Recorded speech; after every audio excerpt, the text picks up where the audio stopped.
the lovely Emma Leech and Rod Morris. Hi, Steve. Come on. You might want to drag your chair forward a little bit, Rod, for the camera. Are we good? Are we good in the camera? Lovely, splendid. So, now, we talked about this last summer. We were at the Bottle Alley, weren't we? Yeah, And that's right. Art fair. you were at the Bottle Alley Art Market. That's it. And it That's was, right. you know what, Pats, we're doing this thing. Yeah. We're doing this thing. And you were both so excited. I said, yes, let's get you on. But this is all right, this is good. Because this is a perfect moment. It is. So tell us, because I know it's called Let's Play, and I want you to tell everybody about it. It's called Let It Play. Let It Play. Let Why It have I Play. got Let's Play? I'm so sorry. Let's play, let it play. Let It Play. I'm so, my bad. Hopefully achieves the same thing. Let it play. It's about a guitar, which is the protagonist of the film. Rod and I have got together. Excuse me.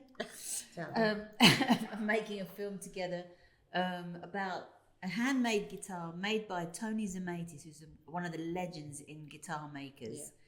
Makes guitars did make. He's no longer with us. Famous luthier. Yeah. Yeah. Beatles. Ronnie Wood is a big fan, and Eric Clapton and George Harrison, I Jeff think, did the Beck, other George one. Harrison. Anyway, my boyfriend at the time, we're talking many years ago, had one of these guitars made for him, but a very kind of ordinary way. Tony Zemaitis' guitars are kind of famous for the pearl front, and they're kind of quite elaborate. But this one, because we didn't have much money, he's an up-and-coming musician, and it was his dream to own one. His best friend had one and was in a very successful band, and he got in touch with Tony Zemaitis and said, listen, I've got a friend, he really would love this guitar. Yeah.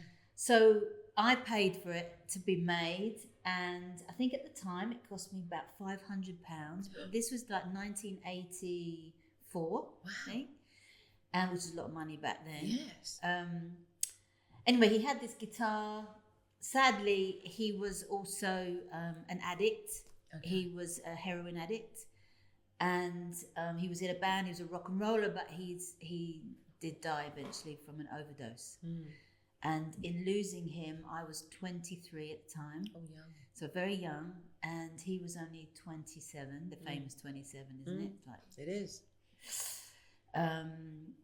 And it completely devastated my life, as you can imagine. And I just spiraled and was kind of grasping with the grief and the loss.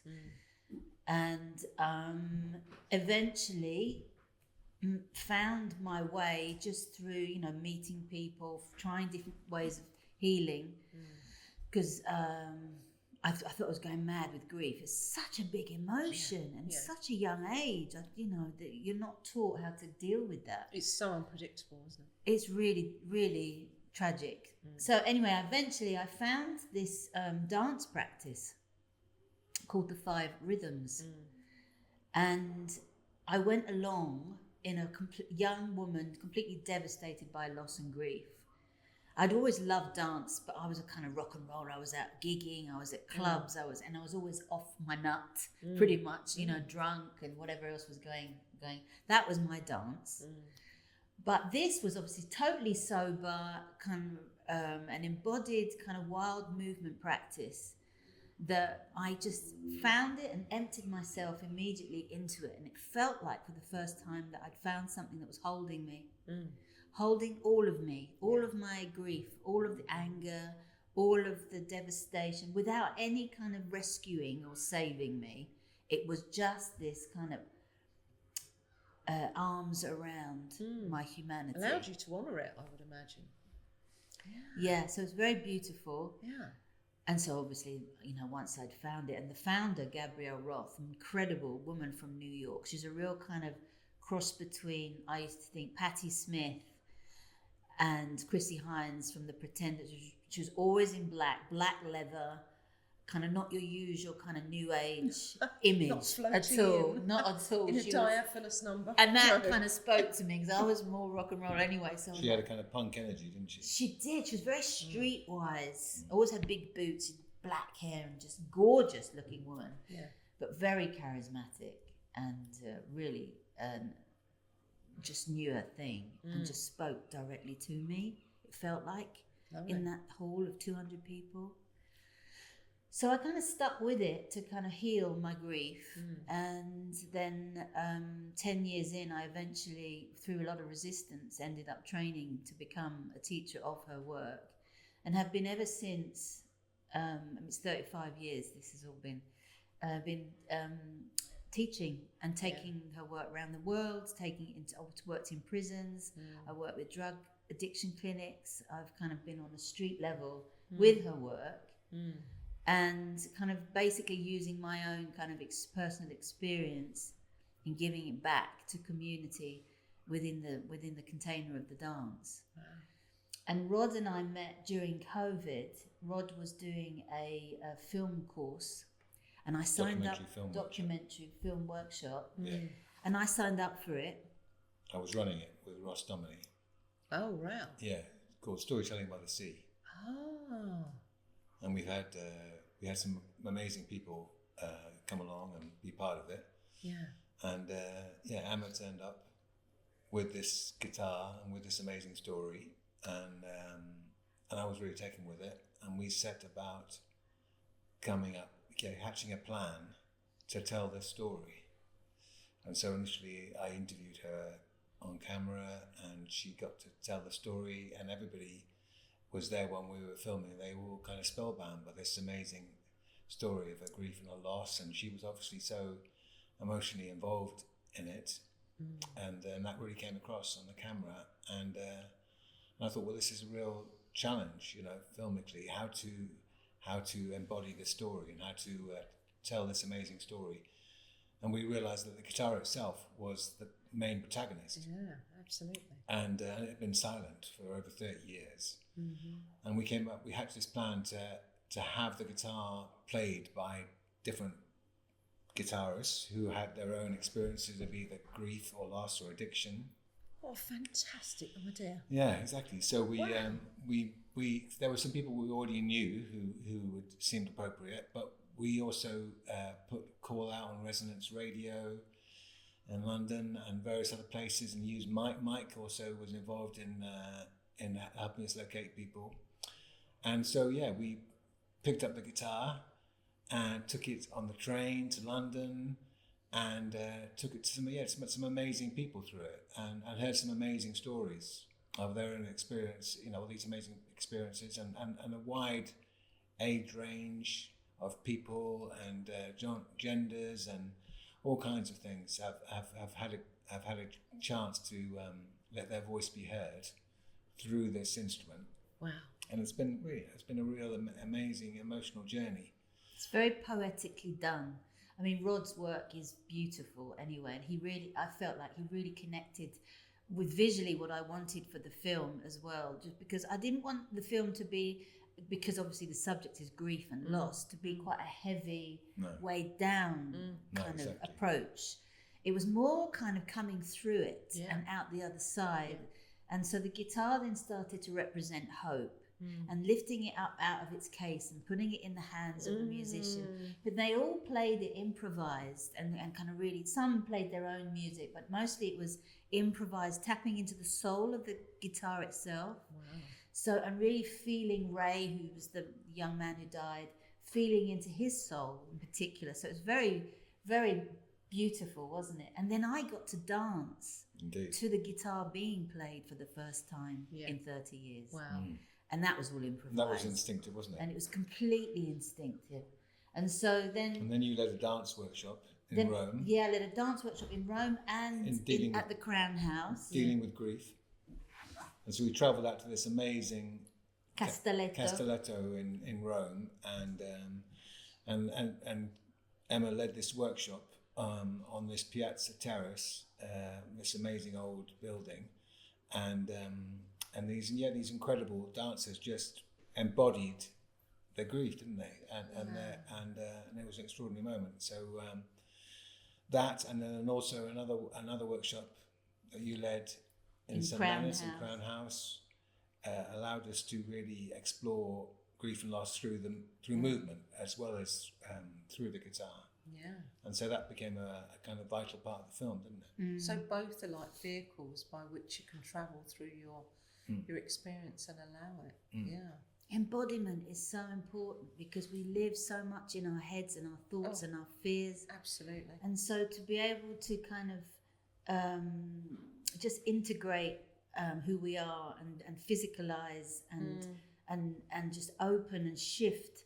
And there is a feeling of coming through and out the other side. Well, somatically, because we keep so much up here, once you actually let this download into the body, and then the body can evacuate, it can honour it, can do all the different things it needs to do. But to use both, what fantastic medium, dance. So you got the soma and the oh god, You've it's got just the too music good. and It's just so good. Yeah, it's Indeed. beautiful. And it seems to be very on point, because I think more and more people are addressing these issues, and there are lots more awareness of the trauma and the kind of legacy of grief in people's lives. Well, it's the British way of dealing with grief is quite the stiff upper lip and the let's not talk about it. Whereas other cultures, they'll beat their chest, they'll ululate, they'll be doing everything. They'll go, no, this needs to be honoured, it needs to be out, and otherwise it gets trapped in the body. Yeah. I love this so much. So you've got something coming up, you've got an event coming up. Can you tell us about it? So there's a fundraiser which Emma is organising at the White Rock studio. It's in the bar underneath the White Rock Hotel on the 21st of March, 7 till 11. And it's to raise money for the finishing of the film. We've got the footage, but we just need it editing and completing, and then we need to submit it to film festivals and things like that. So that's where we're stuck at the moment, and so all the money will go towards the editing, which Rod is going to be Rod is filming it, he's editing it, he's doing, he's a one-man band. I'm kind of helping produce, collate and all the rest of it, and obviously it's my story, but so I came up with, I thought I've just got to get out there and just start raising money. We tried GoFundMe, we raised a little bit through that, but now we need more, basically. So if there's anyone out there as well who wants to sponsor the film or help produce the film or let it come to its completion, be so grateful. Because like Rod was just saying, it's so potent at the moment, the grief that's around. And in my classes, I teach weekly classes, workshops, people that come, they're ordinary people with all kinds of things. They're not professional dancers, they're just ordinary people. And I'm noticing in my dance spaces the amount of sorrow there is to be moved. Sure. So I think just giving people addiction. There's more and more focus on addiction now, and the problems that come from that. And addiction can take so many different forms, and there's more and more recognition of that. And it can start at any age. And I think same with grief. There's no starting point. There's no sort of age specific thing. It can come at any time. Absolutely. And you can creep up on you as well without you even realizing. So what a fabulous thing that you're creating, and you need help with the final stages now. Yeah, exactly. So the 21st of March, what day is that? Is that a Saturday? It's Saturday. White Rock Hotel, not the White Rock Theatre, the White Rock Hotel next door, Lawrence's Hotel, downstairs, which is a great venue. So what time? 7 o'clock. 7 p.m. Until 11. And how do people get hold of tickets or do? I've set up on bookwen.com, Emma Leech, bookwen.com. There's you go to the date 21st of March, and then there's you don't even have to come. I've set up, you can just donate if you wanted to. Oh, now that's lovely. So even if you're busy, you can pop a donation in, because that's a lovely way to do it. So there's different amounts I've set up for whatever people feel that they can afford, from £10 to £100. I love that. So that would be great. And at the event itself, my sister Sarah Jane Morris, who coincidentally is also her birthday that day. Really? And that night. Yeah, indeed. She will be performing with Mike Willis. Yeah. And also Ben Mayer, he Yeah. said he would come and play a couple of songs. Yeah, There'll also the guitar the itself will guitar, be there, Yeah, Wow. so you can get a chance to look at that and see how beautiful that is. Yeah. And I'll be playing an extended trailer, a new cut of the trailer for to show the progress of where we got to so far, and you'll start to hear those amazing voices and really beautiful expressions of grief and loss that come from this amazing guitar. and there will be dance as well. So I'll do a kind of 5 rhythms section at the beginning, so people who want to try that can come. Yeah, and then there's the guitar being played by these amazing musicians, and then the showing of the film, the trailer of the film. So it should be a good night. You do have a ticket. I saw that. Thank Brilliant. you. Absolutely supporting. Thank you for your support. No, you're Really very appreciate it. welcome. No, I'm really looking forward to seeing this. I'm very, very excited. Bless you guys. This sounds monumental. It sounds like we're in at the birth of something really, really special. Well, we've been working on it for 5 years already. Wow. So Okay. that's not that long in filmmaking terms. No. But it's it's a long time for us, isn't it? Yeah. To I have think met it'll and make a big mark. we've got to know each other and become great friends through this project. Yeah. And we continue to dance together and create together, and that's really wonderful. Yeah. I love that. Beautiful, yeah. Oh, congratulations on Thank the you. birth of this. I'm so excited. Thank you guys. Thank Thank you you. very Thank you much. very much. I'm going to ding you out now.